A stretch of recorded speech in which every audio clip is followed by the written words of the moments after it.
Sausage. Hello everyone, this is Attack the Backlog, the podcast where I, Marc, tries to make a dent in their backlog one game at a time. This episode is all about Streets of Rage 4, which shouldn't come as a surprise to anyone who watched the last episode, which was all about Streets of Rage 1 through 3. If you somehow missed that one, I'd recommend watching that one before watching this one. Anyway, this episode is only about Streets of Rage 4, the long-awaited follow-up to Streets of Rage 3. In case you were wondering, it's been 26 years since we've seen a new Streets of Rage game, and let me tell you, it's been worth the wait. Streets of Rage 4 is a fantastic game that takes much of what I loved about the old games, gives it all a fresh coat of paint, and makes it better. If I throw away the nostalgia factor, I think Streets of Rage 4 just might be my new favorite game in the series. And if you don't know what Streets of Rage is all about, it's a beat 'em up where you punch and kick the shit out of everyone in your way while eating incredibly fancy food off the ground. It may be a genre known for its simplicity, but Streets of Rage 4 hits all the right notes and does what every long-awaited sequel to a beloved franchise should do. It respects the old games while improving upon them. Streets of Rage 4 originally came out on April 30th, 2020 for PC, PS4, Switch, and Xbox One. Long story short, Streets of Rage 4 is amazing. Short story long, Streets of Rage 4 is really amazing. Now, like I said just a few moments ago, it takes so much of what I loved about the series, refines a good chunk of it, and throws in a fair amount of callbacks to the past games, making it great for newcomers and even greater for longtime fans. Now, this doesn't mean it beats the old games in every way. For one, the music is good, but also forgettable, and after beating the game the first time, I turned on the retro soundtrack, which replaces the new music with music from Streets of Rage 1 and 2, and never looked back. Also, the boss fights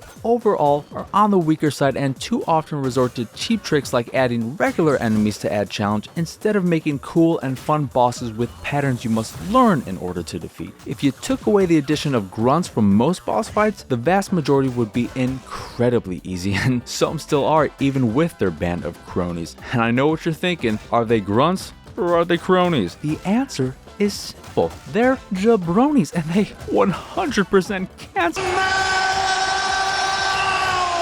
What the rock is cooking! That's why they never pick up any of the fresh food found in trash cans and the like. It all makes so much sense. Anyway, outside of those two aspects, I think Streets of Rage 4 tops the original games on all fronts, which surprises the hell out of me because I wasn't on board with the visuals the first time I saw them. When the first screenshots came out, there was a disconnect between the characters and environments that made characters feel like they weren't a part of the world they were in. Something I even felt when watching gameplay videos, but when I got the game in my hands and started playing it, everything came together and it is stunning. That said, you will unlock classic skins as you play, and after I started playing as Streets of Rage 1 Axel, I just about lost my mind with how beautiful it looked. I know it would be much harder to add an option to play the entire game with retro visuals. I mean, they'd literally have to make a whole second version of the game, but after seeing old Axel feel so new and fresh, I wish I could see the whole game like that, and I'd gladly pay full price for a Streets of Rage 4 Classic Edition. And the reason why it looks so good is because while you're playing as the classic Streets of Rage 1 model, they exist in this new world with modern lighting and other such techniques that make them pop in a way they've never popped before. The closest example is Octopath Traveler and how that game takes pixel art and makes it pop with modern lighting techniques and the like. All the classic skins I've unlocked so far look amazing, and I wish I could play the whole game like that. Also, when playing as a Streets of Rage 1 character, your special goes from the boring punches and uppercut to the call for police help that we all know and love, which was a nice and unexpected touch. But again, as much as I love seeing the classic visuals with a modern twist, I think the new visuals are gorgeous in motion, and it didn't take long for me to go from I don't know about these to my god, is this game beautiful. Just look at that, and that too. It's a beautiful game, but even more than that, it's just so much fun to play, and that's where Streets of Rage 4 beats the rest of the games. I love the way every Streets of Rage game feels. The third game game has a lot of problems, but feel isn't one of them. And Streets of Rage 4 is no different, except it's a little bit tighter and they've added a few quality of life additions that make the overall experience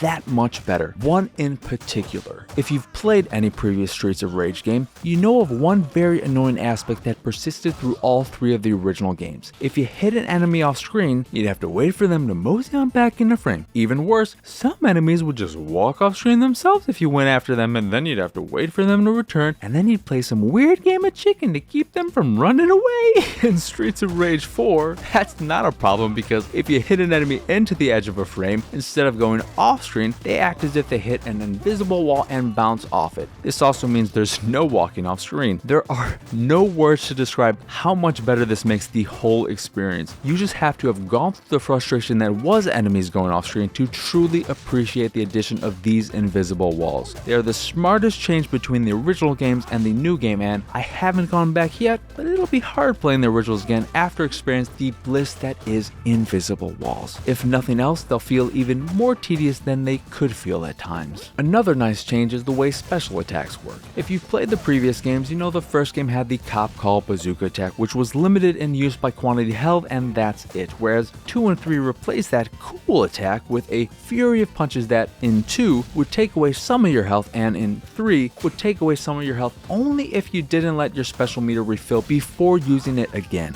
In 4, you lose health like in 2, however, if you land enough attacks without getting hit after using it, you regain all the health you lost, and I love this system. It turns these special attacks into a risk-reward attack that you can take advantage of as much as you want as long as you have the skills to back it up. So you can't just spam it like crazy with little to no consequence, and you're not hit with an automatic negative effect either. It finds a middle ground between the way special attacks worked in 2 and 3, and I love it. If I had to say one thing I didn't like about the gameplay, and this isn't something I dislike per se, but something I'm still trying to think about and how I feel about it, it's that every character feels unique, which I love, and some have special abilities that most or all of the rest don't, which I don't know if I love. The specific example that comes to mind is running. Running was something added in 3 which I really liked, but in 4 they take it away. However, they don't take it away completely. They just lock it behind one character, that character being Cherry Hunter, the daughter of the one and only Adam Hunter, who is my favorite character to play as thanks to his dash ability. On one hand, this means every character is unique and offers something the others don't. On the other hand, I like running and I don't want to play as Cherry, so what I'm really saying is I'm just a little butthurt I can't run as the characters I love when I know they're gosh darn able to run. Ignoring that minor gripe, and it is incredibly minor, Streets of Rage 4 feels fantastic. Both your movement and every time you're in battle. Walking around the space, jumping, running, if you're playing as Cherry, all feels great, and attacks land as they should with every single impact from a punch or a kick ending in a satisfying crunch. I loved my time with Streets of Rage 4. It took me just under 2.5 hours to complete the game on my own, and while the experience was wonderful and I could leave the game after beating it once and be super happy, I keep coming back for more, and imagine I'll keep coming back for a while. Sure, there are enemies who annoy me. I'm talking to you, you drop-kicking and headbutt ladies. You don't want a piece of me, because you've already taken so many pieces of me. I hate you so much. But part of the fun is coming across a new enemy who gives you trouble and discovering a way to deal with them, and by way to deal with them, I don't mean throwing your controller through your TV screen. That would just hurt everyone, and no amount of whole turkeys or apples could take that pain away. In addition to the story mode, which has a story you may or may not care about, there's also a boss rush mode, a classic arcade mode where you have to get through the whole game with just 1 credit, and a battle mode where you can fight another human instead of just a bunch of AI fodder. Also, there's online co-op for 2 and local co-op for 4. Why the difference? I don't know, but it's better than nothing, which is apparently what you get if you buy Streets of Rage 4 for PC from GOG. So, maybe don't do that if online play is important to you, but all that said, this is a no-brainer for fans of the series, and if you've never played the Streets of Rage games but enjoyed other beat 'em ups, or if you're even newer to the genre but like the idea of punching and kicking a lot of fools, Streets of Rage 4 is a great pick and might just be, when all is said and done, my new favorite beat 'em up. Now, if someone could just give TMNT beat 'em ups the Streets of Rage 4 treatment,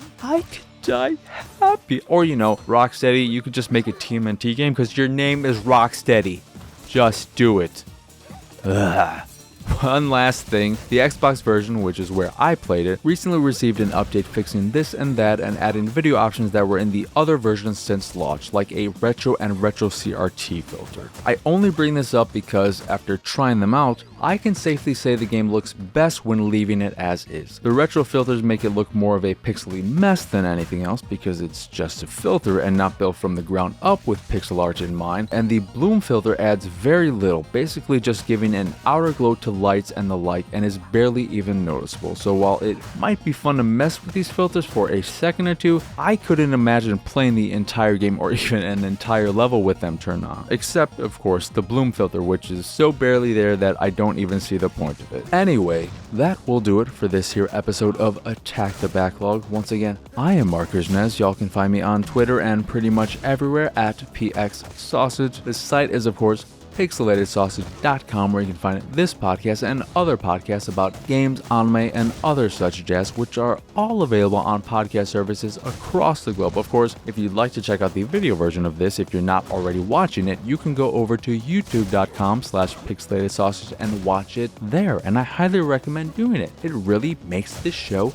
better. Really, this is a video show first and foremost. I just put the audio version for you weirdos who just like listening to it. Well, I don't mean you're weird. You're wonderful people. I love you. Keep listening. Also, you can check out the art I make over at pxsart.com.